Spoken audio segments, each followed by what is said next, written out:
پہلی بات یہ ہے کہ مقصد اور نتیجہ ان دونوں میں ہمیں فرق ضرور رکھنا چاہیے. مقصد کا تعین لازماً کرنا چاہیے کہ مجھے کیا کرنا ہے اور کیوں کرنا ہے، لیکن نتیجہ پہلے دن سے متعین نہیں کیا جا سکتا. یہاں کے سیاسی نظام کو کیسے بہتر بنانا ہے، کسی بیماری کے علاج کو کیسے اچھا کرنا ہے، کسی خاص میدان میں جو کمزوری ہے اس کو دور کیسے کرنا ہے، یہ سب مقاصد ہو سکتے ہیں. اور پھر ایک مقصد کا تعین کرنے کے بعد تمام معلومات اسی کے متعلق جمع کرنا شروع کر دی جائیں. سیاسی نظام پوری دنیا میں کون کون سے ہیں اور ان میں سے کون سا بہتر چل رہا ہے، سابقہ ادوار میں کون سے چلتے رہے، ان سب کا جائزہ لینا یہ مقصد ہے. لیکن نتیجہ اگر پہلے سے یہ بنا کہ ہم آگے بڑھیں گے کہ جمہوریت ہی نجات کا ذریعہ ہے تو پھر کامیابی نہیں ہوگی، یا ملوکیت ہی نجات کا ذریعہ ہے، بادشاہت میں کوئی قباحت نہیں ہے، سلمان اور داؤد بھی بادشاہ تھے، تو یہاں پر کامیابی نہیں ہوگی. خلافت ہی کامیابی کا ذریعہ ہے اور خلافت کو ایک خاص محدود معنی میں اپنے سامنے رکھ کر تمام معلومات جمع کی جائیں. اس لیے مقصد کا تعین الگ بات ہے اور نتیجہ پہلے سے اخذ کر کے پھر اس کے بارے میں تحقیقات کرنا یہ الگ بات ہے. اس لیے مقصد بنا لینا چاہیے، نتیجہ اختتام پر آخر میں حاصل کرنا چاہیے. ذرائع میں مغرب کی دنیا کیوں آگے ہے؟ اس وجہ سے کہ وہ ممکنہ جو ذرائع ہو سکتے ہیں ان سب کا استعمال کرتے ہیں. وہ اپنے طلباء کو لائبریری میں کتابیں مہیا کرتے ہیں، اور جو شخص کسی خاص علاقے کے بارے میں تحقیق کر رہا ہے تو اس علاقے میں باقاعدہ بھیجتے بھی ہیں، یا وہاں کے افراد سے ملاقات کروانے کا انہیں باقاعدہ بندوبست کیا جاتا ہے. اس لیے میکسیمم جو ذرائع ہو سکتے ہیں اپنے وسائل کے مطابق اس کو اختیار کرنا ہی بہتر ہے. اگر درمیان میں کوئی کمزوری ہے تو یقیناً اس ریسرچ کے کام میں بھی وہ کمزوری باقی رہے گی. ہو سکتا ہے کہ کوئی دوسرا آدمی اس کمزوری کو پورا کر لے. ایسا بھی ہو سکتا ہے کہ موجودہ زمانے میں جو ذرائع حمل و نقل میں اور ابلاغ میں جو تیزی آ چکی ہے، تو آپ نے ازبکستان کے بارے میں کام کرنا ہے تو وہاں کچھ دوستی تلاش کر لی جائے، افراد تلاش کر لیے جائیں. خود نہ جا سکتے ہو تو وہاں کے افراد مدد کر سکتے ہیں، امریکہ، یورپ، آسٹریلیا کے بارے میں.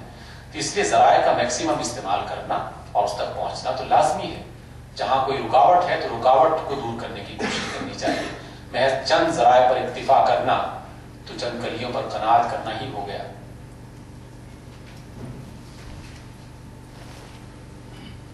بسم اللہ الرحمن الرحیم. میرا سوال یہ ہے کہ آج کے دور میں جبکہ مختلف ادارے جو ہیں وہ تحقیق کرتے ہیں اور پھر اس تحقیق کی بنیاد پہ ظاہر پالیسیز بنتی ہیں مختلف ملکوں کی، اس تناظر میں ایک مسلمان کے لیے اس انداز میں تحقیق کرنا کہ جس سے فائدہ جو ہے وہ کوئی دوسرا اٹھائے اور اس کی بنیاد پہ پھر امت مسلمہ کا کوئی نقصان ہوتا ہے، ان کے اوپر کوئی اس طرح کی بات آتی ہے، تو یہ اسلامی تناظر میں اس کی کیا حیثیت ہے؟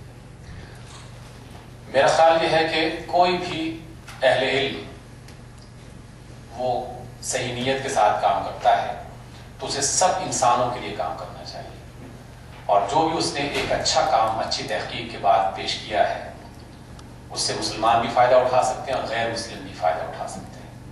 جس طرح ہمارے آباء و اجداد نے جو کام کیے وہ یورپ میں اگر موجود ہیں اور یورپ والوں نے اس پر کام کیا ہے، تحقیق کو آگے بڑھایا ہے، تو ان کی تحقیق کا کام صرف وہیں تک محدود نہیں ہوا، بلکہ اللہ رب العزت نے نظام کائنات میں ایک سائیکل چلا رکھا ہے، وہاں سے فائدے ہم تک منتقل ہو رہے ہیں. اس کا جو ہے وہ صحرا اوپر ہے، لیکن بنیاد یہاں کے لوگوں نے رکھی تھی. ایسا بھی ہو سکتا ہے کہ کچھ وقت کے بعد یہاں کے لوگ بیدار ہو جائیں اور وہاں کے لوگ ان کمزوریوں کو شکار ہو جائیں جس میں مسلمان شکار ہوئے، تو یہاں ہونے والی تحقیق سے وہ لوگ فائدہ اٹھانا شروع کر دیں. اس لیے علم اور تحقیق میں کبھی بھی قوم، قبیلہ اور حتیٰ کہ مذہب اور دین کو بھی درمیان میں دیوار نہیں بنایا جا سکتا. آپ نے جو ایک اچھی چیز تلاش کی ہے، اس کی تحقیق کی ہے، وہ سارے انسانوں کے لیے مفید ہونی چاہیے، کیونکہ سب انسان اللہ کے بندے ہیں اور کسی بھی اچھی چیز سے نقصان نہیں ہوتا. اچھی چیز سے ہمیشہ فائدہ ہی ہوگا اور اس سے ہمیں پوری توقع رکھنی چاہیے.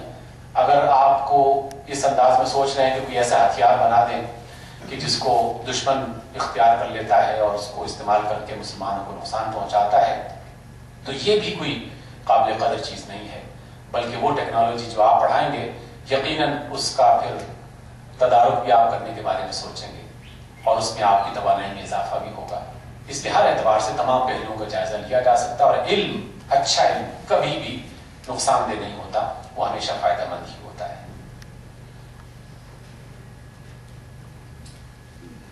بسم اللہ الرحمن الرحیم.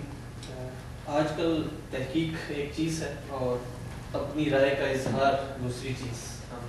ذرائع ابلاغ کی ترقی کے ساتھ ساتھ یہ بھی سامنے آ رہا ہے کہ ماہرین کی ایک فوج ہے جو ہمارے سروں پہ مسلط ہے ہر وقت. میں صرف یہ جاننا چاہ رہا ہوں کہ اظہار رائے کے لیے کوئی واضح رہنمائی موجود ہے کہ دنیاوی معاملات میں کس فرد کو اظہار رائے کا حق حاصل ہے؟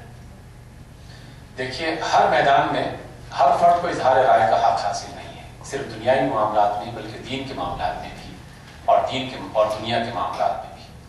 جہاں ہم دین اور دنیا کو الگ نہیں کر رہے، لیکن عرف عام میں صرف سمجھنے کے لیے ہم اس کو جان رہے ہیں کہ یعنی قرآن و سنت اور فقہی مسائل پر اظہار رائے کے لیے یقیناً اسی میدان کا آدمی ہی بہتر رائے دے سکتا ہے.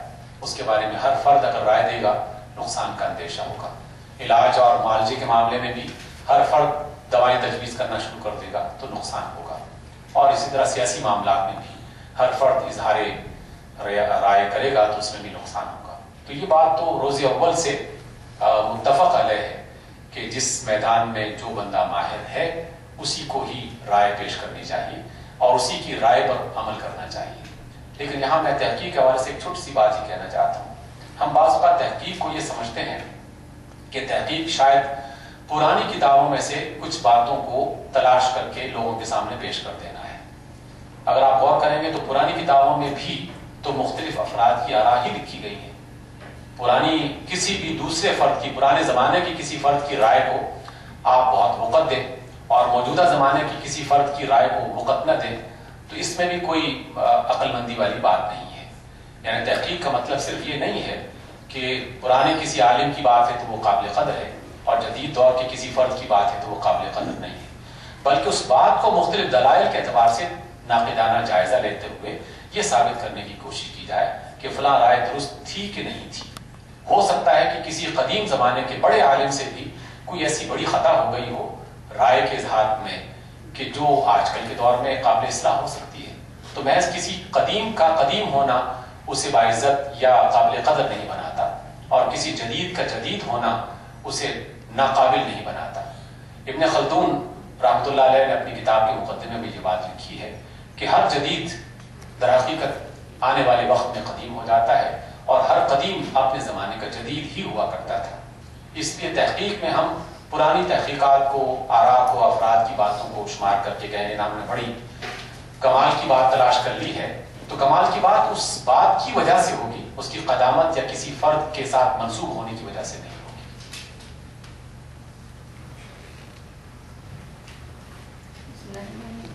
میرا یہ کوشچن ہے کہ ہمارے تعلیمی اداروں میں جو سبجیکٹ پڑھایا جاتا ہے ریسرچ میتھڈالوجی، اس کی جو سارا جو کورس ہوتا ہے یہ کس حد تک ہم جو اسلامک پرسپیکٹو میں کہتے ہیں تحقیق، علم اور تحقیق، یہ مطلب یہ اس کے مطابق ہے یا اس کے متصادم ہے یا مطلب یہ کافی حد تک اسے ملتا جلتا ہے؟